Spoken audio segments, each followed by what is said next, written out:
Baba ki jai. Beloved God, help us all to love you more and more and more and more, and still and more, till we become worthy of union with you. And help us all to hold fast to Baba's daman till the very end. Avatar Meher Baba ki jai. Avatar Meher Baba కీ జై.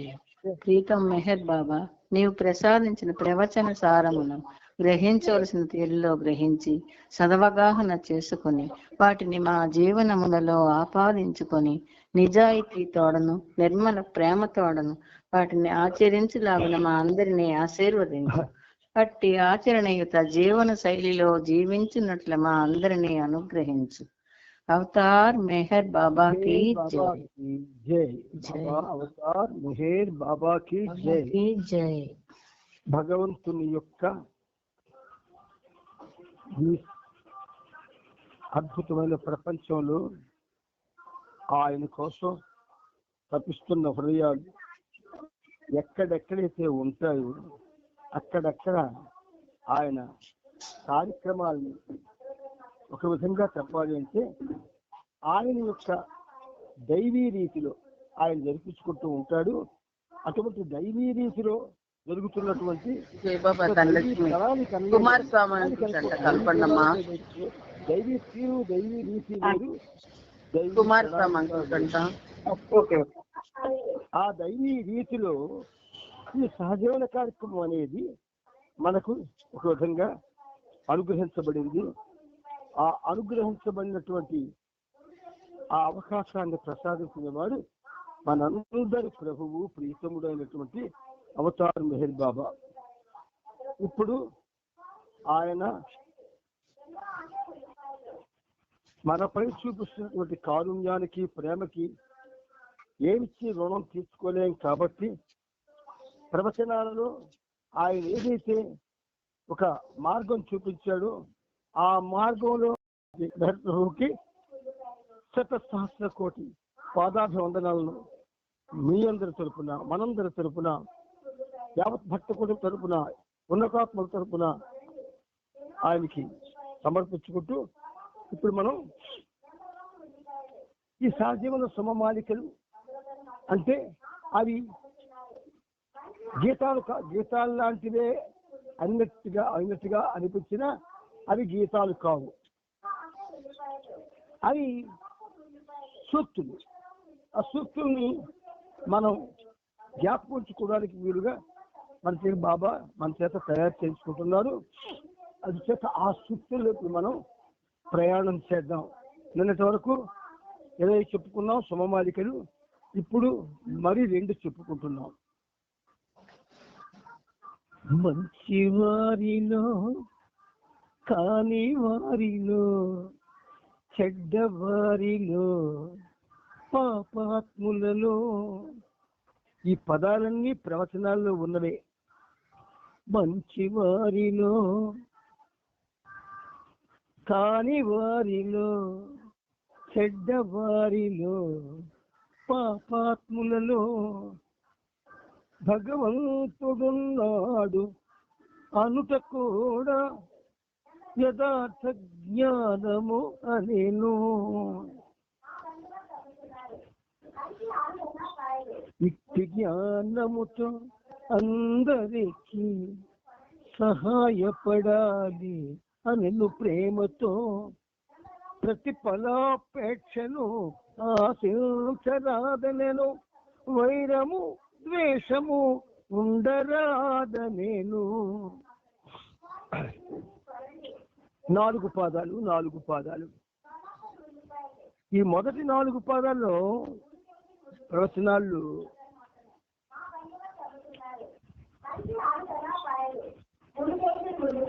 మంచివారు కానివారు చెడ్డవారు పాపాత్ములు 4 కేటగిరీలుగా బాబా చెప్పారు.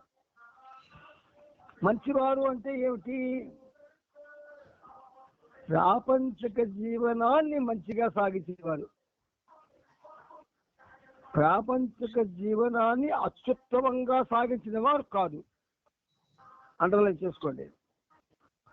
అలాగే ఆ విధంగా కూడా జీవం తెలియని వారు చెడ్డవారు. చెడ్డవారు అంటే దేవుణ్ణి విస్మరించి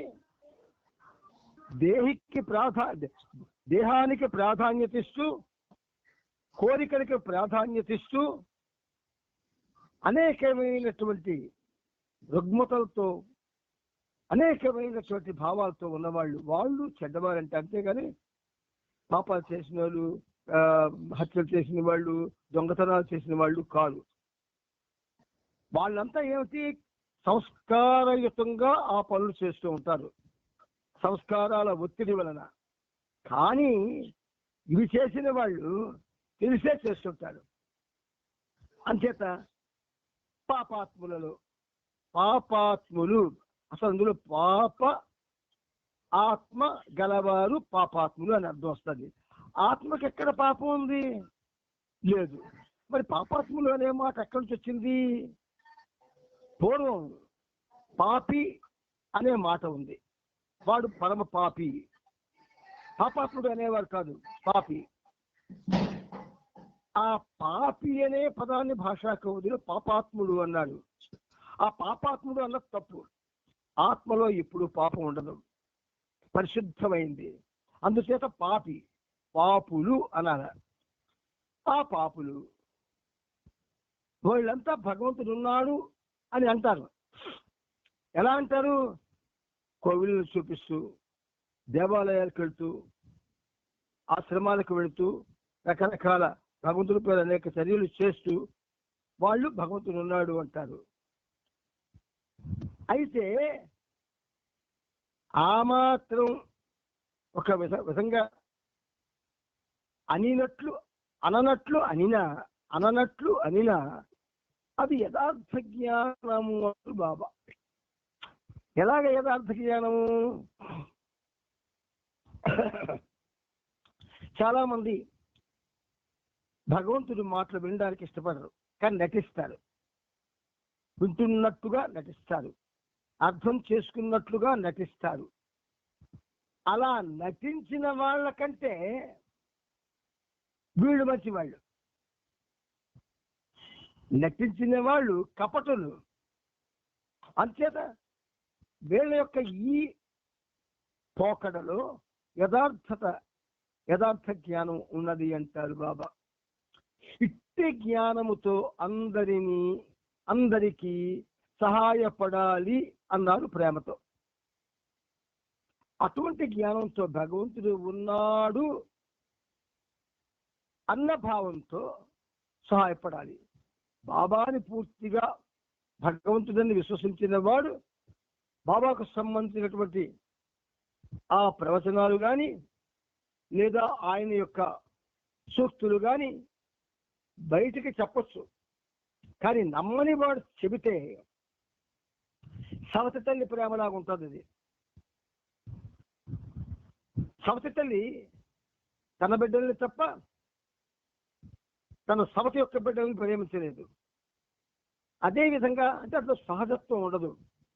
అంచేత ఆ మీద 21 ఆ చరణంలో చెప్పింది. ఇక్కడ ఏం చేసేదైనా ఇట్టి జ్ఞానముతో అందరికీ సహాయపడాలి, ప్రేమతో సహాయపడాలి, ప్రేమతో సహాయం చెయ్యాలి అనలే. ఈ సహాయపడానికి సహాయం చేయడానికి తేడా ఏమిటంటే 2 రకాలు ఉంటాయి.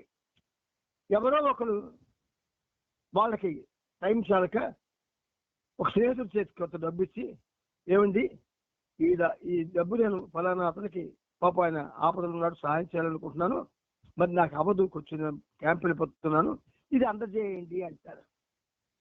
ఇచ్చినవాడు ఎక్స్, ఇవ్వడానికి నిర్ణయించబడు వై. వీడికి సహాయం చేసే గుణం ఉందో లేదో తెలియదు, కానీ వీడి ద్వారా చేయడం వల్ల ఏమవుతుందో సహాయం ఒక విధంగా. ఎందుకు ఆ సహాయం దేవుడి చేత అందబడిందో దాన్ని అర్థం చేసుకునే పరిస్థితి అవతల వాడికి తేదు. అందువల్ల అటువంటి సహాయాన్ని సాధారణంగా ఎవరు స్వీకరించారు. వాళ్ళనే ఏమండి మీరు నాకు వద్దండి, మీరు ఎవరో నాకు తెలియదండి అనేస్తారు. అందుకే ఏంటంటున్నారు బాబా, ప్రతిఫలాపేక్షను ఆశించరాదు అన్నారు. ప్రతిఫల అపేక్ష, ప్రతిఫల అపేక్ష చేసేప్పుడు దానికి మనకి ఏదో ఒకటి రావాలి అన్న అపేక్ష ఉంటుంది. అంటే మెచ్చుకోవాలన్న అపేక్ష. పాటకి అవకాశం ఇవ్వకపోతే ఇవ్వలేదు అని ఒక విధంగా పగ. అంటే మనలో మనకి తెలియనటువంటి తొందరపాటు లక్షణాలు, తొందరపాటు గుణాలు ఉంటాయి. అయితే బాబా ఇక్కడ దేన్ని ఇస్తున్నారు, దేన్ని కాన్సన్ట్రేట్ చేస్తున్నారు? అలా పడగలిగితే, సహాయంగానే సహజంగా జరిగితే అప్పుడు అటువంటి సహాయంకి తిరిగి ఏది ఆశించకూడదు అంటున్నారు. వైరము ద్వేషము ఉండకూడదు అన్నాడు. వైరము ద్వేషము ఈ రెండు ఉంటాయి, ప్రతి వాళ్ళకి ఉంటాయి. కాకపోతే ఏమిటి, పర్సంటేజ్లో తక్కువ ఉంటుంది కొంతమందికి, పర్సంటేజ్లో ఎక్కువ ఉంటుంది కొంతమందికి. అందుకే ప్రవచనాలు చదివితే మనకి జీవనం క్వశ్చన్ మార్క్ అయిపోద్ది. ఎందుకంటే తెలిసి కొన్ని, తెలియక కొన్ని తప్పులు చేస్తూ ఆ తప్పులకి అలవాటు పడిపోతాం మనం. ఆ తప్పులు చేయడానికి అలవాటు పడే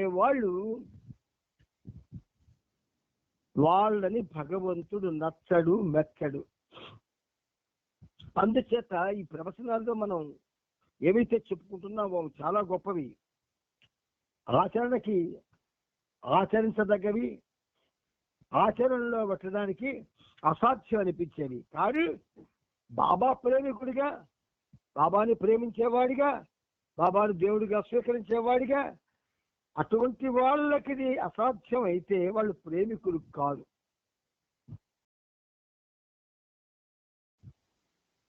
ఏ రియల్ లవర్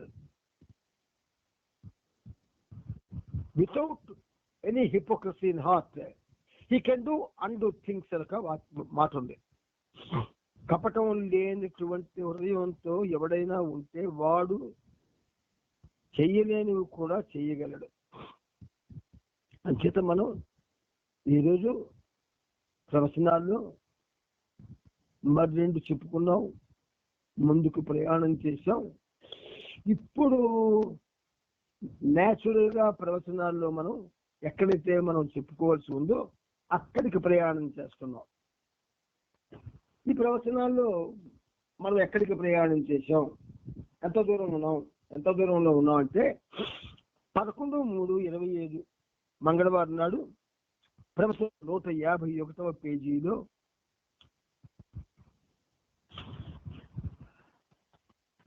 ఉన్నటువంటి అంశాన్ని చెప్పుకున్నాం. ఆఖరి అంశాన్ని విభిన్న ఊహల తెరలో 2 పేరాల్లో, మొదటి పేర మొన్న 10 చెప్పుకున్నాం, 11 నిన్న 2వ పేర చెప్పుకున్నాం, ఇవాళ 12 మరొక కొత్త పేరాలోకి వెళ్తున్నాం. పేరాలే అన్ని. ఈ పేరాల్లో ఇవి కూడా 2 పేరాలు.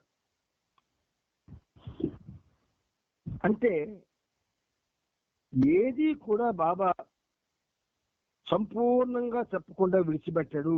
అది మనం తెలుసుకోవాలి. ఇక్కడ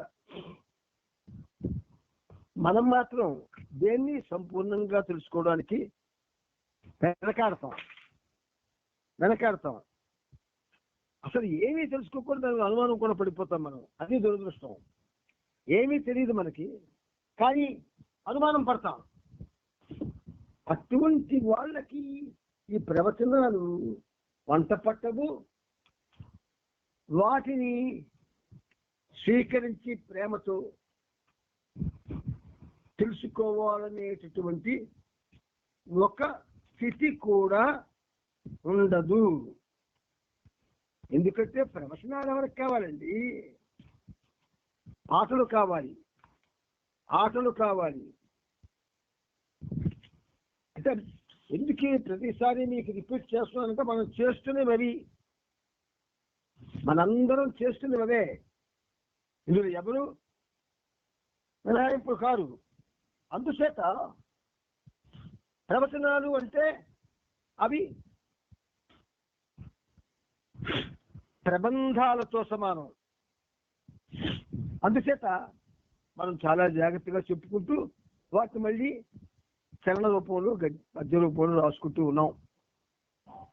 ఇక్కడ 152వ పేజీలో ఊహల అవాస్తవ పనితీరుకు క్రమంగా తిరోగమనం.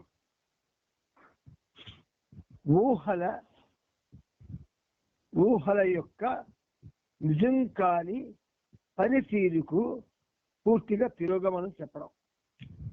ఆల్ రైట్, కాబట్టి వెళ్దాం. వేర్పాటు లేక వేరు భావన.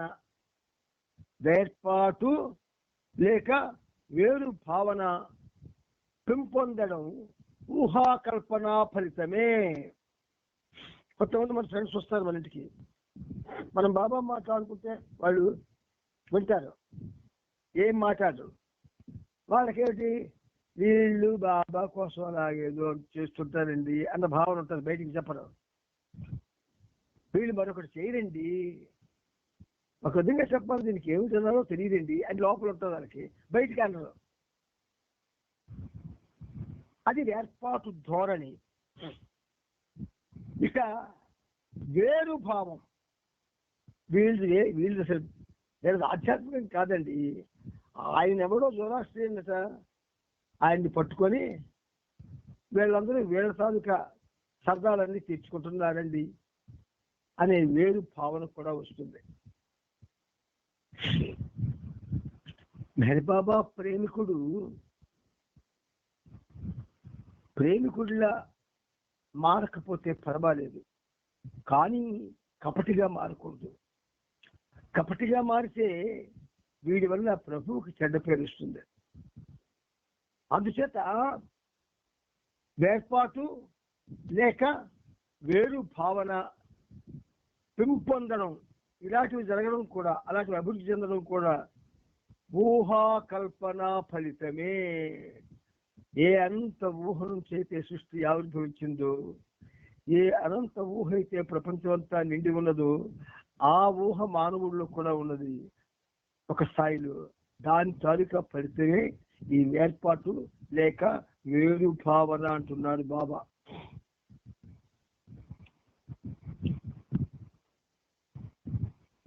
స్వతహాగా సృష్టించుకున్న వేర్పాటు భావనను ఛేదించడానికి, సత్యంతో ఏకం కావడానికి ఊహల అవాస్తవ పనితీరుకు తిరోగమనం పలకడమే.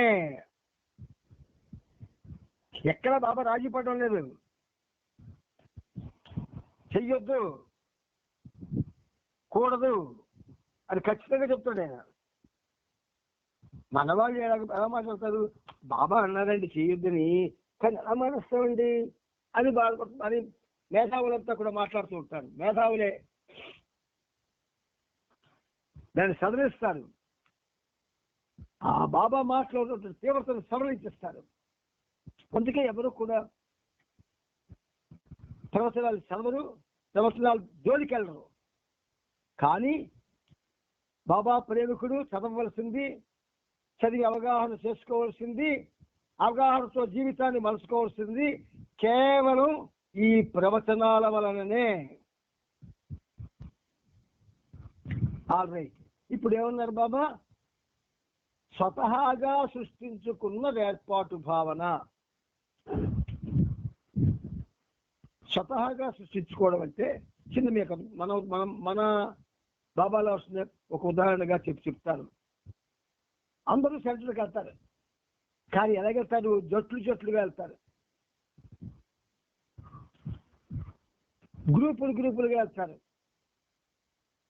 ఇండివిజువల్గా వెళ్ళరు. అందులో కొన్ని గ్రూపుల్లో ఆవిడ వస్తేనే నేను వస్తాను, అతను వస్తేనే నేను వస్తాను అన్న భావాలు కూడా ఉంటాయి, ఏర్పాటు భావం. అలాగే ఆవిడ రాకపోతే నేను రానండి, ఖచ్చితమైన ఏర్పాటు భావన. ఇలాంటివి ఆధ్యాత్మికంలో చీడ పురుగులు లాంటి భావాలు. ఎవరికి ఇది ఉండకూడదు, గుర్తుంచుకోండి. ఆధ్యాత్మిక ప్రయాణం వ్యక్తిగతమైంది కానీ సామూహికమైంది కాదు, కానేరదు. కాబట్టి స్వతహాగా సృష్టించుకున్న ఏర్పాటు భావనను ఛేదించడానికి మరి ఉండడానికి వీలేదు, అది నాశనం అయిపోవాలా. సత్యంతో ఏకం కావడానికి అది ఛేదించి అది పోగొట్టుకొని సత్యంతో ఏకం కావడానికి మన జన్మకి the goal of life is to become one with God అన్నాడు. ఇది ప్రతిసారి మనం చెప్పుకుంటున్నాం, ప్రతి రోజు కూడా. The goal of life is to become one with God. అది జ్ఞాపకం ఉంచుకోవాలా. సత్యంతో ఏకం కావడం. The goal of life is to become one with God అంటే సత్యంతో ఏకం కావడం. అలా కాగలగడానికి ఊహల అవాస్తవ పనితీరుకు తిరోగమం పలకడమే. ఏ ఊహలతో అయితే మనం ఏర్పాటు భావాల్ని పెంచుకుంటూ పోతామో అవన్నీ కూడా పోగొట్టుకోవాలి. ఒక మెహర్బాయే స్నేహితుడు, make me as your constant companion అన్న మాటలో ఉన్న అర్థం అదే. బాబాయే స్నేహితుడు కావాలి, మరింక ఎవరు స్నేహితుడు కారాదు, కాకూడదు. అయితే మరి ఎవరండి స్నేహితుడు కాకపోతే? మరి అవతలతో మాట్లాడతాం కదా, మరి వాళ్ళని ఏమనాలండి? తోబుట్టువులు అనుకోండి, లేకపోతే మనతో పాటు మనం చేసే కార్యానికి ఉత్సాహం చూపుతున్నవారు అనుకోండి.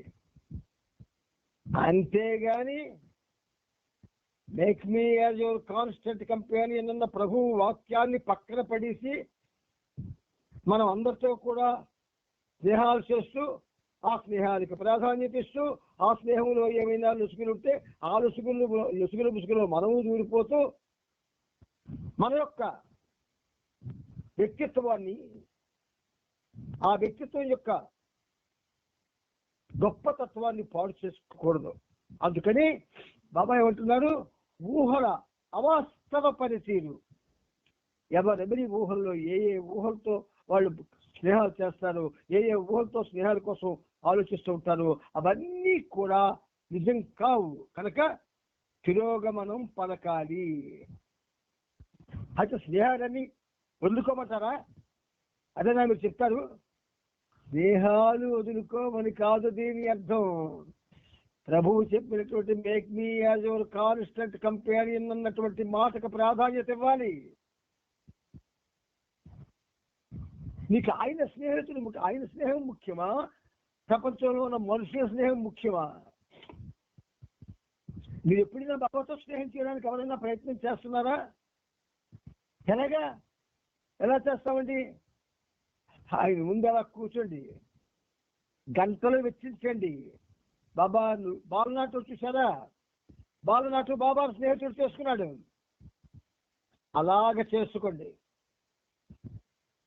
ప్రాపంచిక స్నేహాలన్నీ కూడా ఒక విధంగా వాంఛలతో కూడుకున్నవి, లేనిపోని పరిస్థితులతో కూడుకున్నవి.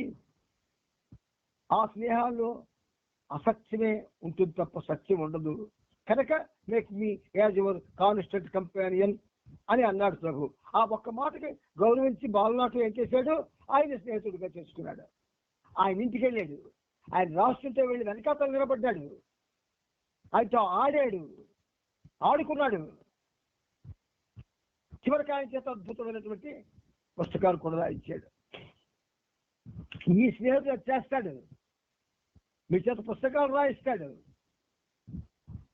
అద్భుతమైన గీతాలు రాయిస్తాడు, ప్రతి హృదయాన్ని కదిలించేటటువంటి అన్ని చేయిస్తాడు మీకు. అటువంటి స్నేహం మంచిదా? పనికి మాలిన మాటలు, పనికి మాలినటువంటి విషయాల్లో మన తలని చొప్పించి మనల్ని కూడా పాడు చేసే స్నేహాలు మంచివా? మంచిని కూడా చెడు చేసే స్నేహాలు ఉంటాయి. కాబట్టి అవాస్తవ పనితీరుకు ఏ స్నేహాలు అయితే ఉన్నాయో అవన్నిటికీ తిరోగమనం పలికేయాలి మనం. కొంతమంది స్నేహితులు నీలో ఏ భావం లేకపోయినా నువ్వు గొప్పదానివి, నీ ఎంత గొప్పదాని లేదు, చాలా గొప్పగా ఉంటుంది ఆవిడ, ఇలాగ నేను పొగిడి పాడు చేస్తారు. ఆ పొగట్టులో నిజం ఉండదు, వాడి అవసరం ఏదో ఉంటుంది. అది గుర్తించదు వాడి అవసరం కోసం నేను పొగుడతాడు. ఎవరు ఉట్టే ఎందుకంటే పొగుడతాడు? పొగిడే ప్రతి వాడు కూడా నీ వెనక చెడు చేసేవాడే. కాబట్టి కపటం లేకుండా మంచి ఊహలతో ఎవడు స్నేహాన్ని చేయడానికి ప్రవర్తించరు. ఒకవేళ అటువంటి స్నేహితులు ఉంటే ఖచ్చితంగా నువ్వు ఏ బాటలో నడిస్తే ఆ బాటలో కాడు వస్తారు. వచ్చి ఏం చేస్తారు? ఏ భావాలతో నువ్వు ఆ బాటలో నువ్వు ఉన్నావో ఆ భావాలను ఇంకా ఇనువడింపజేస్తారు. అది స్నేహం యొక్క విలువ. అందుచేత సత్యంతో ఏకం కావడానికి ఊహల అవాస్తవ పనితీరుకు తిరోగమనం పలకడమే. ఊహలను పూర్తిగా నిర్మూలించుకోవడం అంటే గాఢ నిద్ర నుండి మేలుకోవడమే. అవాస్తవమైన భ్రాంతిని నిర్మూలించుకోవడం అనే ప్రక్రియలోని భిన్న స్థితులు పూర్ణ జాగ్రత్తావస్థ మరియు గాఢ నిద్రావస్థకు మధ్య తరచూ వారధిగా ఉండే కళలతో పోల్చవచ్చును. అవాస్తవ ఊహల విభిన్న పనితీరు నుండి విడువడే ప్రక్రియ క్రమంగా 7 మజిలీలతో సాగి పూర్తి అవుతుంది. ఈ పనిముట్టుకు ఇప్పుడు 75 years దాటాయండి, రేపు దాటిపోతాయి. ఇలా మాట్లాడిన వాడిని నేను ఎవ్వండి చూడలే. ఇలా సత్యం గురించి అద్భుతంగా చిన్నపిల్లలకి ముద్దలు పెట్టి తినిపించేటట్టు ఆకలి తీర్చేటట్టు చెప్పిన వాడు అక్కడ నాకు కనిపించింది. చాలా చదివాను, చాలా చదివించారు బాబా. కానీ ఇటువంటి చదువు నేర్చుకోవాలి. బాబాయే ఇవ్వగలడు. చదువు ఇవ్వడమే కాదు, ఆ మాటల్లో నేను జీవించేటట్టు చేస్తాడు ఆయన. లేకపోతే ఆయన అవతారం ఎలాగవుతాడు? ఇది జ్ఞాపకం ఉంచుకొని మనం ఏం చేయాలి? ఊహలను పూర్తిగా నిర్మూలించుకోవడం అంటే గాఢ నిద్ర నుండి మేలుకోవడమే. అంటే ఊహలన్నీ కూడా గాఢ నిద్రతో సమానం. అవాస్తవమైన భ్రాంతి అంతా కూడా నిజం కాదు. నిర్మూలించుకోవడం అనే ప్రక్రియలోని భ్రాంతి లేనిది. ఆ ప్రక్రియలో భిన్న స్థితులు పూర్ణ జాగ్రత్తావస్థ మరియు గాఢ నిద్రకు మధ్య తరచూ వారధిగా ఉండే కళలతో పోల్చవచ్చు. భ్రాంతికి నిజానికి సత్యానికి మధ్య ఉన్నవన్నీ కూడా వాస్తవమైనవి. అవేంటంటే జస్ట్ ఒక్కొక్కసారి వారధిగా కూడా పనిచేయచ్చు. కానీ తరచూ వారధిగా ఉండే కళలతో పోల్చవచ్చు. అది కళలు. పనితీరు నుండి నిజం కానటువంటి ఊహలతో, అవి చేసే పనులతో, వాటి తీరులో అందులోంచి మనం బయటకు వచ్చి విడివడి క్రమంగా 7 మజిలీలతో సాగి పూర్తి అవుతుంది ఆ ప్రక్రియ అంటాడు బాబా. 7 మజిలీలు. ఆ 7 మనం రేపు చెప్పుకుందాం. ఈ రోజుకి ఇక్కడ మనం ప్రవచనాల్ని ఆపుకుంటున్నాం. అవతార్ మెహర్ బాబా కీ జై. అవతార్ మెహర్ బాబా కీ జై. మనం ఈ ప్రవచనాలకి అత్యంత ప్రాధాన్యత ఇవ్వాలి. ప్రవచనాలు తెలియకపోతే ప్రభు కూడా మనకు అర్థం కాడు. ఇది సత్యం, మీరు నమ్మండి. అవాస్తవ ఊహలతో ఎవరు ఏం చెప్పినా విశ్వసించకండి. అందుచేత మీకు బాబా ఈ పనిముట్టు చేత ఈ విషయాలు చాలా ధాటిగాను, ఒక విధంగా చెప్పాలంటే మీకు అర్థం కోసం చాలా శ్రమ పడుతూ చెప్తున్నారు ఆయన. అందుకని లెట్స్ యు ఆల్, మీరందరూ కూడా ఫీల్ అవ్వండి. బాబా మన కోసం ఎంత శ్రమ పడుతున్నారు. అయ్యయ్యో బాబా ఎంత శ్రమ పడుతున్నారు. మేము తప్పకుండా ఆయన శ్రమపడే ఆ శ్రమని వృధా చేయము, బాబాకి పూర్తిగా అంకితమయ్యి ఆయన చెప్పిన బాటలో నడుస్తాము అనేటటువంటి ఒక చక్కని భావనకు వస్తే ఆయన చాలా సంతోషిస్తాడు. అవతార్ మెహర్ బాబాకి జై. ఇప్పుడు మనం ఆయన యొక్క మధురమైనటువంటి జీవిత చరిత్రలోకి ప్రయాణం చేస్తూ ఉన్నాం. ఈ జీవిత చరిత్ర అందులో కూడా ఈ ప్రవచనాలు ఉన్నాయని చెప్తున్నాను. ప్రవచనాలు అందులో నుంచి పెట్టుకొచ్చాయి, వేరేగా రాలేదు. కాబట్టి రిపీట్ అవుతూ ఉంటాయి ఇందులోని ఆ విషయాలు. ఇప్పుడు మనం నిన్నటి దినం ప్రభు చరిత్ర 7వ భాగంలో 2921వ పేజీలో ఆపుకున్నాం. ఆ పేరా ఒక్కసారి రిపీట్ చేసి బాబా మనల్ని ముందుకు నడిపిస్తాడు. మస్తు ప్రయాణాలు ముగిశాక బాబా మార్చి 22న తిరిగి డెహ్రాడూన్కి చేరుకున్నారు. కానీ బాబా తన ఆరోగ్యం బాగోలేదని చెప్పారు. 2 రోజుల తర్వాత స్త్రీ పరిచారకులందరినీ మెహరాబాద్కు పంపించేశారు. స్త్రీ మండలి వారు తమ పనులు తామే చేసుకోవాలని బాబా సూచించారు. పరిచారికలతో పాటు ఖర్మాన్ మాసి, ఆర్నవాజ్ మరియు నర్గిస్లను కూడా తిరిగి బొంబాయికి పంపించేశాడు. అక్కడికి ఆపుకున్నాం. ముందుకెళ్దాం.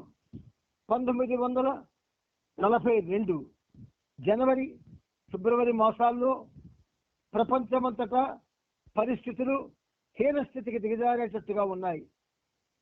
తూర్పున ఉన్న సుదూర ప్రాంతాల్లో రక్తపాతం త్వరితగతిలో వ్యాపించి ఇండియా పైన బాంబులు పడతాయనుకున్న పరిస్థితి వాస్తవ రూపం దాల్చబోతోంది. ఇండో చైనా, థాయిలాండ్లను జపాన్ కైవసం చేసుకుంది. అలాగే సింగపూర్ను కూడా తన వశం చేసుకుంది. ఆసియా ఖండంలో ఎక్కువ భాగాన్ని జపాన్ చేజిక్కించుకొని పసిఫిక్ మహాసముద్ర పశ్చిమ తీర ప్రాంతంపై ఆధిపత్యం సాధించింది. యుద్ధ సమయంలో బాబా అనేక సందేశాలు ఇచ్చారు. వాటిని అచ్చు వేయించి బాబా ప్రేమికులకు, జనానీకానికి పంచిపెట్టారు. 1942 ఫిబ్రవరిలో బాబా 4 సందేశాలను, ఏమిటవి? ప్రస్తుత యుద్ధం, దాని ఆధ్యాత్మిక విశిష్టత, హింస అహింస, కర్మ అకర్మ, భారత్లో సృజనాత్మక నాయకత్వం యొక్క ఆవశ్యకత చెప్పి విరాయించారు. ఒకవేళ భారత్ పై జపాన్ దండెత్తి వస్తే తన ప్రేమికులు, భక్తులు, సాధారణ ప్రజానీకం ఏమి చెయ్యాలో సమగ్రమైన సూచనలు ఇచ్చి బాబా వాటికి వివరణలు కూడా ఇచ్చారు. ఆయన ఎంత జాగ్రత్త, ఎంత కాన్సన్ట్రేటెడ్ గా వర్క్ చేస్తారో చూడండి బాబా. ఆయన భగవంతుడు, ఆయనకి ఆ కాన్సన్ట్రేషన్ ఉంటుంది అనుకోకండి. మానవ రూపంలో ఉన్నాడు.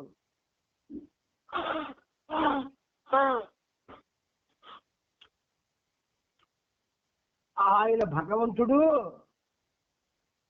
ఆయనకి ఆ కాన్సన్ట్రేషన్ ఉంటుంది అని అనుకోకండి. మానవ రూపంలో ఉన్నాడు ఆయన.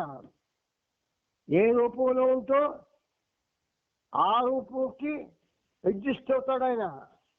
ఆ రూపంలో ఉన్నటువంటి గుణగణాలకు అడ్జస్ట్ అవుతాడు ఆయన. అంతేగాని అందుకు భిన్నంగా అడ్జస్ట్ కాడు ఆయన. కనుకనే ఆయన చేసే ప్రతి పనిని మహోన్నతంగాను, మార్గదర్శకంగాను, మంచి చేసేది గాను, ముందుకు నడిపించేది గాను కనబడతాయి. అలాగే జరుగుతాయి కూడా. అందుచేత మనం యాజ్ బాబా లవర్స్, ఒకవేళ మనం నిజంగా బాబాను ప్రేమించినట్లయితే ఆయన మాటల్లో తీవ్రత మనకు అర్థం కావాలి. అందుచేత ఒకవేళ భారత్పై జపాన్ దండెత్తి వస్తే తన ప్రేమికులు, భక్తులు, సాధారణ ప్రజలు ఏమి చేయాలో సమగ్రమైన సూచనలు ఇచ్చి బాబా వాటికి వివరణలు కూడా ఇచ్చారు. పై 4 సందేశాలు ఇండియాలోని నాయకులకు అందజేయాలని బాబా ప్రత్యేకంగా ఆశించారు. ఈ కార్యాన్ని నిర్వహించేందుకు బాబా ఛాంజీని, జాల్ కేరావాల్ను ఎన్నుకున్నారు. ఈ కార్యం నిర్వహిస్తూ ప్రాణాలు పోగొట్టుకోవాల్సి వచ్చినా మీరు ఈ పనిని చేయవలసిందే అని వారికి చెబుతూ మార్చి 23న ఢిల్లీకి పంపించారు. చూసారా ఎంత సాహసోపేతమైన చర్యలను అప్పచెప్పారో. ఇన్ని చిలక మాట్లాడతాం మనందరం.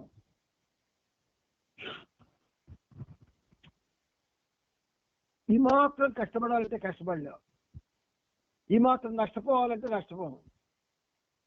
ఆ నష్టానికి, కష్టానికి, బాధకి, ఒంటి సుఖాన్ని పోగొట్టుకోలే.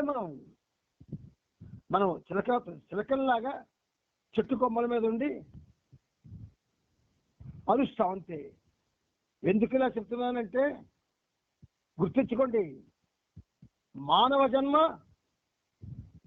మానవుడిగా బ్రతికి చావడానికి ఇవ్వబడలేదు. మానవుడిగా బ్రతికి వాడు మాధవుడు కావాలి అని ఇవ్వబడింది. ఎన్ని పుస్తకాలు చదివిన పద్యం ఉందని మా నాన్నగారు నా మీద ప్రయోగించేవారు. ఒక్కొక్కసారి కోపం వస్తే, ఎంత చదువు చదివి ఏ నీతి విన్నను హీనుడు అవగుణంబు మానలేడు అనేవాడు. నాకు ఒకసారి బాధేసింది. ఆయన కన్న బిడ్డ నేను నాకు హీనుడు అంటున్నాడు ఏంటి ఆయన. Yes, he's right, absolutely right. ఒకసారి చెప్పింది విని ఆ స్థాయికి ఎదగిన వాడు హీనుడే. అందుచేత ఆ హీనత్వంలో ఏమిటి, బుద్ధిహీనత్వం ఉంటుంది, బుద్ధిహీనుడు అనమాట. సరే, ఇండియాలో రాజకీయ పరిస్థితి ప్రమాదకరంగా తయారవుతుంది. ఇండియా సరిహద్దుల్లోకి జపాన్ సమీపిస్తోంది. అదే సమయంలో మహాత్మా గాంధీ, ఇతర నాయకులు బ్రిటిష్ పాలనలో 100 ఏళ్లుగా మగ్గుతున్న దేశానికి స్వాతంత్రం కావాలని ఆందోళన చేస్తున్నారు. ఇండియాలోని నాయకులను కలిసి ఒక వేదికను ఏర్పరచుకునేందుకు స్టాఫర్డ్ క్రిప్స్ను చర్చిల్ ఢిల్లీకి పంపాడు. అతడు స్వాతంత్ర్యాన్ని తలపించే ఒక ప్రతిపాదన చేశాడు. కానీ ముందుగా దేశ రక్షణకై ఇండియా తక్షణ సహకారాన్ని అందించి జపాన్ను ఓడించడంలో సహాయపడాలి. కానీ ఈ ప్రతిపాదనను గాంధీ అహింసాతత్వానికి అనువుగా లేనందున క్రిప్స్ ప్రస్తావనను గాంధీ తిరస్కరించాడు. చూసారా, అవతారుడున్నాడు గాంధీ ఆయన ఉద్యమాలు చేస్తున్నప్పుడు. అందుకే చక్కగా మనకు ఎలాగ వెల్లడి చేస్తున్నారో బాబా చూడండి, గాంధీ తిరస్కరించాడు. ఇదంతా ముందుగానే నిశితంగా గమనిస్తున్న బాబా క్రిప్స్ ఢిల్లీకి చేరకముందే భారత జాతీయ కాంగ్రెస్ నాయకులు తన సందేశాలను చదవాలని కాంక్షించారు. ఆ ప్రకారం జిన్నా, నెహ్రూ, రాజాజీ లాంటి ప్రముఖ నాయకులను మరియు సాక్షాత్ స్టాఫర్డ్ క్రిప్స్ను కూడా కనీడంలో ఛాంజీ కేర్వాలా ఢిల్లీలోని ఆ వేసవి ఎండల్లో వారం రోజులు గడిపారు. అచ్చు వేయించిన మెహర్ బాబా 4 సందేశాలను వారు ప్రతి వ్యక్తికి అందజేశారు. ఆ ఛాంజీ కేర్వాలా ఏమనగలమని, ప్రేమికుల, భక్తుల, లేదు బానిసల, లేదు కార్యకర్తల, ఏమీ కావు. బాబా యొక్క విశ్వమానవ కార్యక్రమాన్ని నిర్వహించడానికి తను మన ధన ప్రాణాలను తెగించి పూర్తిగా సంసిద్ధులైన వాళ్ళు, ప్రిపేర్డ్ సోల్స్ వాళ్ళు. ప్రస్తుత యుద్ధం యొక్క ఆధ్యాత్మిక విశిష్టత, the spiritual significance of the present war ఏమిటి? ఈ యుద్ధంలో 2 విధాలైన శక్తులు పనిచేస్తున్నాయి. మొదటిది యావత్తు మానవాళి శ్రేయస్సును కోరుతూ ప్రేమ, ధర్మం, సామరస్యాలకై పనిచేస్తుంది. రెండవది సంకుచిత వర్గ వైషమ్యాలతో, జాతీయత పట్ల దీక్షతో, స్వార్థ ప్రయోజనం కొరకు ఇతరులను దోచుకునేందుకు పనిచేస్తుంది. ఈ యుద్ధం కోట్లాది ప్రజలకు అమితమైన బాధలను, వినాశనాన్ని తీసుకొస్తుంది. కానీ ఇదంతా వృధాగా జరిగిపోదు. ఈ కల్లోలాల నుండి అవగాహన, ఆనందం, స్వేచ్ఛతో కూడిన వినూత్న ప్రపంచం ఉత్పన్నం అవుతుంది. దీన్ని ఇప్పుడు మన సహజీవనంతో కానీ పోల్చి చెప్తే మీ అందరూ చాలా బాధపడతారు. చెప్పను, అలాంటి సాహసం నేను చేయడానికి ఇష్టపడను. సత్యమే అయినప్పుడు కూడా అలాంటి సాహసం నేను చేయను. యుద్ధం అనేది ఒక లక్ష్యాన్ని సాధించేందుకు సాధనం మాత్రమే. యుద్ధమే ఎన్నటికీ లక్ష్యం మాత్రం కాబోదు. అందువల్లనే యుద్ధానురక్తులైన నాయకులు ఆత్మశోధన చేసుకొని యుద్ధం ద్వారా తాము ఆశించే ప్రయోజనాలు దివ్య ప్రణాళిక యొక్క ప్రతిస్పందనయేనని గ్రహించవలసిన అవసరం ఎంతైనా ఉంది. కులం, మతం, సాంప్రదాయం, వర్ణం, జాతీయత వీటికి సంబంధించిన తారతమ్యాలతో నిమిత్తం లేకుండా మానవులంతా ఒక్కటే అన్న స్థిరమైన భావనతో అందరినీ ఆధ్యాత్మిక సౌభ్రాతత్వం నడిపించడమే దివ్య ప్రణాళిక యొక్క లక్ష్యము. ఇది మన లక్ష్యం. భౌతికంగా, ఆధ్యాత్మికంగా కాదు. బాబా ప్రేమికులం కదా, మరి ఈ లక్ష్యం లేకపోతే మనమేం బాబా ప్రేమికులు? అంచేత మరొకసారి చెప్తా చూడండి.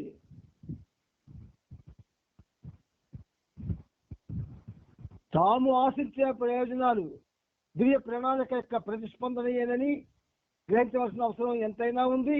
కులం, మతం, సాంప్రదాయం, వర్ణం, జాతీయత వీటికి సంబంధించిన తారతమ్యాలతో నిమిత్తం లేకుండా మానవులంతా ఒక్కటేనన్న స్థిరమైన భావనతో అందరినీ ఆధ్యాత్మిక సౌభ్రాతత్వం వైపు నడిపించడమే దివ్య ప్రణాళిక యొక్క లక్ష్యం. మనల్ని మనం అద్దంలో రోజు చూసుకుంటాం అండి. మనందరం ఎవరిని వాళ్ళు అద్దంలో చూసుకుంటాం. ఆ చూసుకున్నప్పుడు ఒకసారి ఆ అద్దంలో ఉన్న నీ యొక్క ప్రతిబింబాన్ని ఒకసారి అడుగు. ఆ ప్రతిబింబంతో మాట్లాడడానికి ప్రయత్నించండి. ఒక బాబా ప్రేమికురాలిగా లేదా ప్రేమికుడిగా ఒకసారి ట్రై చేసి చూడండి. ఈరోజు మీకేమి అందులో ప్రశ్నలు రాలేదు, జవాబులు రాలేదు. మరొక రోజు ట్రై చేయండి, మరొక రోజు ట్రై చేయండి, మరొక రోజు ట్రై చేయండి. ఏదో ఒక రోజు మీకు ప్రశ్నలు జవాబులు వస్తాయి. దానికోసం ఎన్ని రోజులు వెచ్చించినా నష్టం లేదు. ఆ ప్రశ్నలు, ఆ జవాబుల కోసం. అందుచేత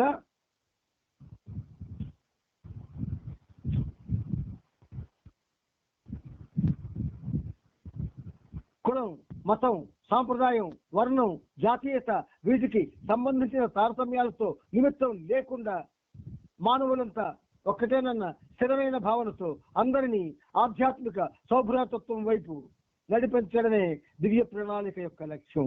యుద్ధం వల్ల ఉత్పన్నమైన ఫలితాన్ని బట్టి కాకుండా యుద్ధం చేయాలన్న స్ఫూర్తికి కారణభూతమైన లక్ష్యాన్ని బట్టి ఆ యుద్ధ నిర్వహణ వెనుక ఉన్న కృషి సమర్థించబడడమో లేక గ్రహింపబడడమో జరుగుతుంది. ఎవరు సరిచేయలేని నష్టం వాటిల్లినా, నిష్కృతి లేని వేదన సంభవించినా, అన్రిడీమబుల్ సఫరింగ్ నిష్కృతి లేని ఆవేదన సంభవించినా యుద్ధం కల్పించే అగ్ని పరీక్షల ద్వారా మానవ జాతి ఈ యుద్ధాన్ని ఎదుర్కోవాల్సిందే. ఇది ఒక ఆవశ్యకమైన అనర్థంగా నెససరీ ఈవిల్ అని చెప్పవచ్చు అంటున్నారు బాబా. ఎంత చక్కని మాట్లాడతారో ఆయన. ఇంత చక్కగా మాట్లాడడం కూడా ఆయనకే చెల్లింది. యుద్ధం వలన కేవలం హాని మాత్రమే కలగదు. ఎందువలనంటే యుద్ధ సమయంలో ఉత్పన్నమైన ప్రమాదపు ఒత్తిడిలో తోటి మానవుల రక్షణ, పురోగతి కొరకు ఎటువంటి వ్యక్తిగత ఫలాన్ని ఆశించని త్యాగ నిరతిని, బాధలను భరించే శక్తిని మనుషుల్లో యుద్ధమే కలుగు చేస్తుంది. సాధారణ పరిస్థితుల్లో నిష్క్రియాపరులుగా ఉండడం కంటే ప్రమాదముఖంలోనైనా అటువంటి నిస్వార్థ ఆచరణ జరగడం ఎంతో అభినందనీయం. తుచ్చమైన స్వీయ భద్రత కోసం నేను, నాది, నా కోసం అనే బ్రతుకును వెళ్ళదీయడం కంటే, జాగ్రత్తగా వినండి, తుచ్చమైన స్వీయ భద్రత కోసం నేను, నాది, నా కోసం అనే బ్రతుకును వెళ్ళదీయడం కంటే, సందర్భం యుద్ధం కానీ మాటలు ఎలా ఉన్నాయి? జీవన యుద్ధంతో సంబంధించి ఉన్నాయి. తుచ్చమైన స్వీయ భద్రత కోసం నేను, నాది, నా కోసం అనే బ్రతుకుని వెళ్ళదీయడం కంటే, ఇటువంటి పెను ఉపద్రవం సంభవించి జాతి యావత్తు ప్రమాదంలో ఉన్నప్పుడు మనుషులు అల్పమైన స్వీయ ప్రతిపత్తిని, ఆకాంక్షలను మరచి పనిచేయడమే మహోన్నత విషయం. యుద్ధ సందాహాలు ఆధ్యాత్మికంగా ముఖ్యమైన ఎన్నో లక్షణాలను కలిగించి వాటిని పెంపొందించేలా చేస్తాయి. అందుచేత యుద్ధం కోసమే అనే కోణం నుంచి చూసినా దానికి ఆధ్యాత్మికంగా ప్రాధాన్యత లేకపోలేదు. యుద్ధం కోసమే. ప్రేమించడం ప్రేమ కోసమే. యుద్ధం కోసమే అయితే బాబాను ప్రేమించడం ప్రేమ కోసమే. ప్రేమను ప్రేమించడం ప్రేమ కోసమే. ప్రేమ కోసం జీవించడం ప్రేమ కోసమే. అందుకే అర్థంలో ఒకసారి చూసుకొని మాట్లాడుతూ ఉండండి. మీరు చక్కటి ప్రశ్నలు జవాబులు వస్తాయి.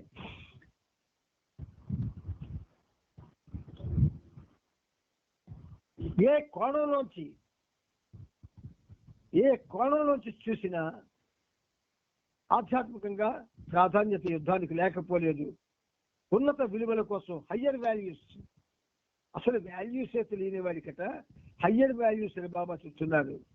పురమేదంటే అంతఃపురం లాగా.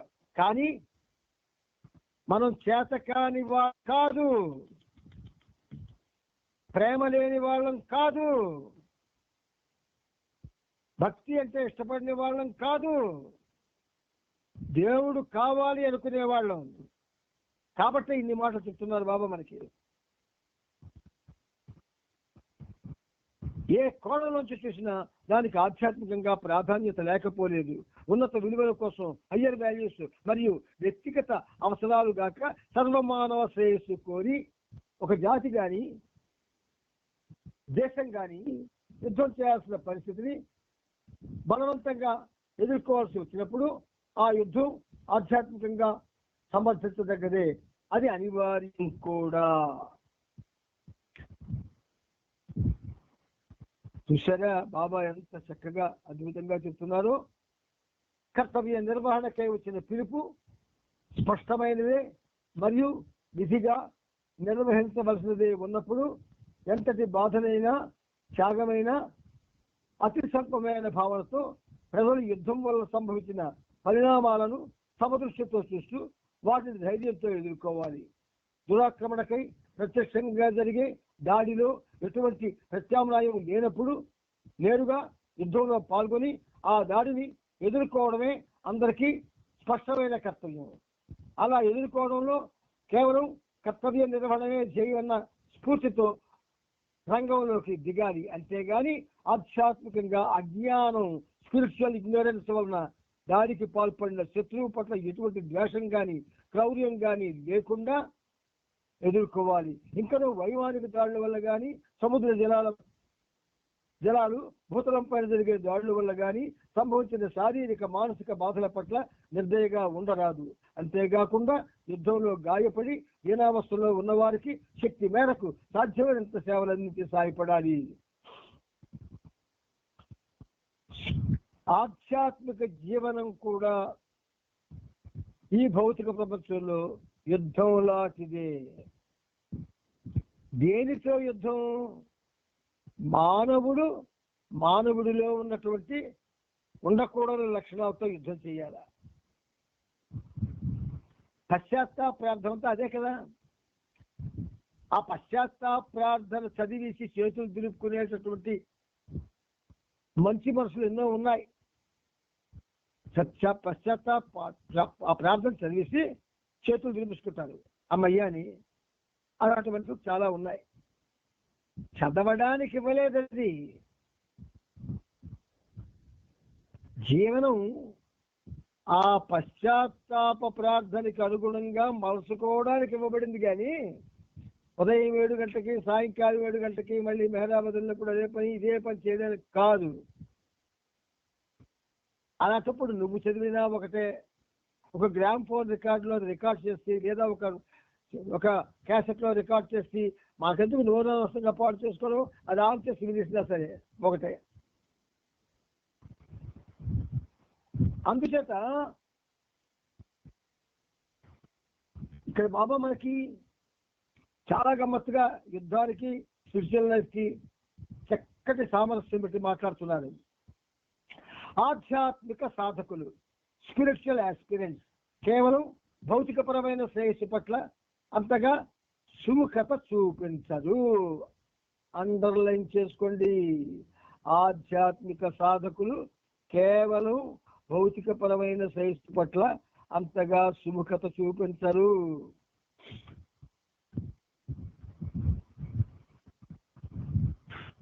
ఇది నేను ఏది మాట్లాడినా మీరు బాబా మాట్లాడుతుండగా మాట్లాడలాగా తీసుకోండి. మనం మనుషులం కాం. మనుషులుగా పుట్టి బాబా పనికి సైనికులుగా పుట్టాం.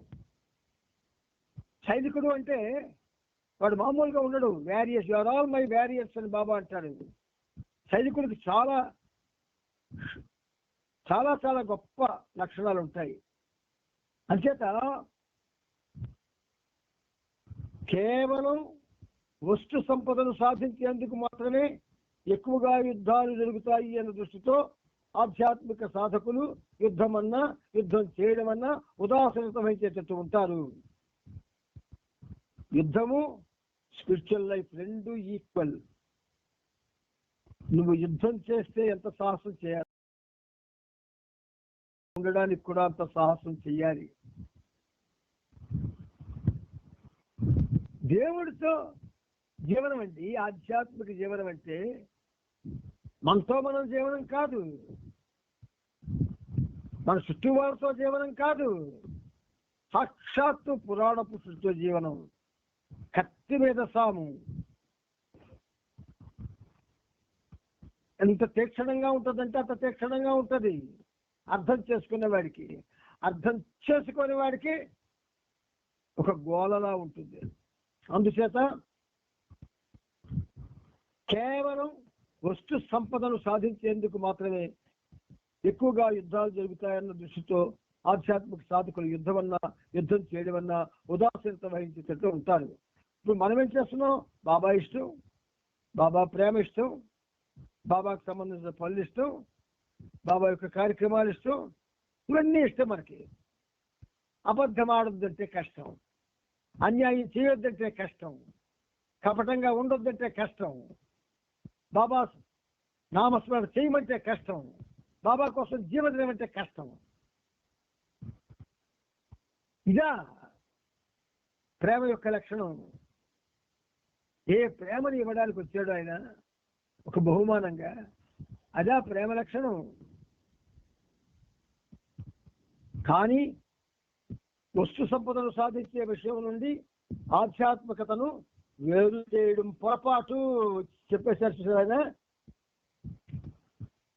ఏమన్నారు? వస్తు సంపదను సాధించే విషయం నుండి ఆధ్యాత్మికతను వేరు చేయడం పొరపాటు. ఇక దానికి సామరస్యం. అందుకే చెప్పిస్తున్నాడు మొదటి మీకు బాబా. ఎందుకంటే వస్తు సంపాదన విషయంలో కూడా ఆధ్యాత్మిక అంశం ఇమిడి ఉంది. అంతేగాక ఈ విషయం ఆధ్యాత్మిక ప్రాముఖ్యతలు కూడా పొంది ఉంది. ఆంతరిక జీవనానికి సంబంధించిన ఉన్నత చైతన్యంతో మరియు తత్సంబంధిత వాస్తవాలతో ఆంతరిక జీవనానికి సంబంధించిన ఉన్నత చైతన్యంతో మరియు తత్సంబంధిత వాస్తవాలతో ముడివడి ఉన్న ఆధ్యాత్మిక సాధకులు కూడా యుద్ధాన్ని ఉపేక్షించజాలరు.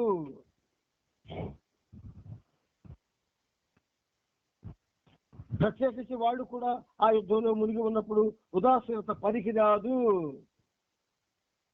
ఆధ్యాత్మిక సాధకులు అనంతాత్మ యొక్క శాశ్వతత్వాన్ని, అంటే eternity of the infinite soul మరియు వాస్తవికతను, రియాలిటీ దృష్టిలో పెట్టుకొని వారి నిర్ణయాలు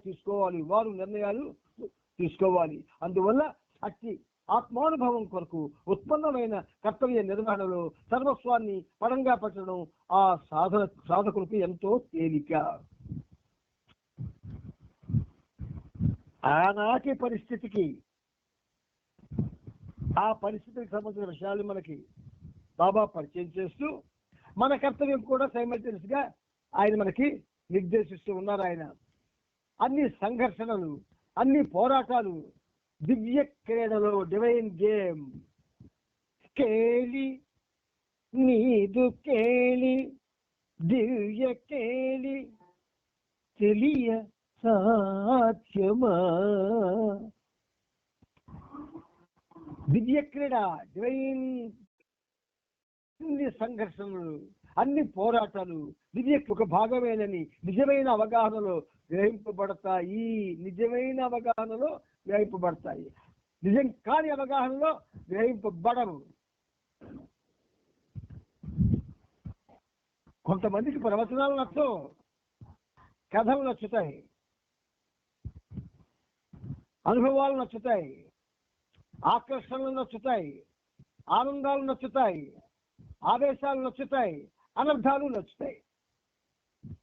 అందుచేత అన్ని సంఘర్షణలు, అన్ని పోరాటాలు దివ్య క్రీడలో, డివైన్ గేమ్ ఒక భాగమేనని నిజమైన అవగాహనలో గ్రహించబడతాయి. విశ్వశక్తి, కాస్మిక్ పవర్ లేక మాయ సహాయంతో వ్యక్తి వ్యక్త ప్రపంచంలో వరల్డ్ ఆఫ్ మేనిఫెస్టేషన్ ప్రకటితమయ్యే దివ్యేచ్ఛ, వ్యక్త ప్రపంచంలో ప్రకటితమయ్యే దివ్యేచ్ఛ అంటే డివైన్ విల్, వాటి యొక్క ప్రతిరూపాలి ఈ యుద్ధాలు, సంఘర్షణలు. భ్రాంతిమైన ఈ ద్వంద్వ ప్రపంచాన్ని, ఇల్యూజనరీ వరల్డ్ ఆఫ్ డ్యుయాలిటీ, ఈ మాయయే సృష్టించి సంరక్షిస్తుంది. మాయయే సృష్టించి సంరక్షిస్తుంది. మాయలో మనం ఉన్నాం, మాయలో బ్రతుకుతున్నాం, మాయనే పెంచుకుంటున్నాం, మాయకే ఆకర్షింపబడుతున్నాం. ఆయన మాయాతీతుడు, ఆ సంగతి మర్చిపోతున్నాం. ఈ దివ్య క్రీడల్లో మాయ చేసే పనులు రెండు విధాలుగా ఉంటాయి. మంచి సబ్జెక్ట్స్ ఇవి చాలా మంచి సబ్జెక్ట్స్, మనం వినదగినవి, విని దాచుకోదగినవి, మళ్ళీ జ్ఞప్తి చేసుకోదగినవి, సదనుకున్న జీవితాన్ని మలుచుకోదగినవి, ఇవన్నీ కూడా. అందుచేత బాబా మనకి మాయ యొక్క సృష్టి ద్వంద్వ ప్రపంచం అయితే ఆ మాయ దాన్ని సంరక్షిస్తుంది అని చెప్తూ ఉన్నారు. ఇక్కడ మనం ఒక విధంగా చాలా చాలా చాలా మెలకుగా ప్రతిదాన్ని వినాలి, చాలా చాలా మెలకుగా అర్థం చేసుకోవాలి, చాలా చాలా మెలకుతో దాన్ని పాటించడానికి ప్రయత్నం చేస్తూ ఉండాలి. అందుకని ప్రియ మిత్రులారా, పాయింట్ బ్లాంక్ గా చెప్తాను. ఇప్పుడు నేను ప్రవచనాలు నచ్చని వాళ్ళు, ఎవరికైతే ప్రవచనాలు నచ్చవో వాళ్ళు వినకండి, స్వీకరించకండి. ఎందుకంటే చెప్తున్నాను, సాధారణంగా పాలు విరిగిపోవాలి అంటే ఒక్క చల్ల చుక్క చాలు. ఈ సహజీవనం అనేది మనకి ఆయన ఇచ్చిన భిక్ష. ఈ భిక్షని మనం ప్రేమతో స్వీకరించాము. ఆ ప్రేమకి సంబంధించిన ప్రధానమైనటువంటి విషయాలలో ప్రవచనాలు ఉన్నాయి. ప్రేమకి సంబంధించిన ప్రధాన విషయాలలో ప్రవచనాలు ఉన్నాయి. ఆచరించకపోతే లేదు. బాబా ప్రవచనాల్లో చెప్పినట్లు మన జీవితం సాగించకపోతే లేదు. వినడం తప్పు కాదు కదా. వినడం వల్ల ఏమి మారిపోతారు ఎవరైనా. వినడం వల్ల ఎవరు మారరు, బాడీలో పుడితే తప్ప. కనుక మీరందరికీ నేను ప్రేమతో ఒక్కటే చెప్తున్నాను, మనది ఒక గ్రూప్ కాదు. గ్రూప్ అన్న మాటని ఇక్కడ మీరు అన్వయించొద్దు. మనం ప్రేమిక బృందం కాము. ఎందుకంటే మనం బాబాని ప్రేమించవలసిన విధంగా ప్రేమించడం లేదు. అయితే మనం ఎవరని? సత్యాన్ని అన్వేషించడానికి ప్రయత్నిస్తున్న వాళ్ళము. సత్యాన్ని అన్వేషించడానికి ప్రయత్నిస్తున్న వాళ్ళము. కనుక ఆ సత్యం అవతార్ మెహర్ బాబా కనుక ఆయన ప్రతి మాట కూడా శిరోధార్యమే. ఆయన చూపించిన ప్రతిదీ కూడా శిరోధార్యమే. ఆ శరీరంలో అణువు కూడా మనకి ఆనందాన్ని కలిగించే ఒక మహోన్నతమైనటువంటి వస్తువే. కాబట్టి ప్రియమిత్రులారా, ప్రేమతో అర్థం చేసుకోండి. ఒకవేళ మీలో ఎవరికైనా ఏదైనా తెలుసుకోవాలని ఏదో అనుమానం తీర్చుకోవాలంటే నేరుగా నాకు ఫోన్ చేయండి. నేరుగా నాకు ఫోన్ చేస్తే వాళ్ళతో నేను సంభాషిస్తాను. ఒకవేళ అనుమానం ఉంటే బాబాయే తీరుస్తాడు. ఈ పనిముట్టు తీర్చదు. అంచేత ఈ సహజీవనంలో మీ జీవనం పావనం కావాలి. మీ అన్న మాటలో మన అన్న భావన ఉంది. మన జీవనాలన్నీ కూడా తరించాలి. దానికోసం ప్రయత్నం చేద్దాం. దానికోసం ప్రాకులాడదాం. దానికోసం ఆ ప్రభు పాదాలు పట్టుకొని వేడుకుందాం. మీ అందరి తరపున రోజు నేను చేస్తున్న పని అదే. ఆయన్ని వేడుకుంటూ ఉంటాను. ఎందుకంటే సహజీవనం అనేది మాట అయితే సహజీవనం 2 మాటలే కానీ కొన్ని లక్షల జన్మల వరకు సాధించలేదు. కాబట్టి మీరందరూ కూడా ప్రేమతో సహకరిస్తున్నారు. అయినప్పటికీ ఒక్క మాట నేను ఇప్పుడు చెప్తున్నా వినండి. ఇది బాబాయ్ అనిపిస్తున్నాడు. మీరు అక్కర్లేదు అనుకున్నాడు అన్నయ్య ఆపేందంటే ప్రేమతో ఆపేస్తాను. ఇది మీకు ఒక black check. Avatar Meher Baba కీ జై, అవతార్ మెహర్ బాబా కీ జై, అవతార్ మెహర్ బాబా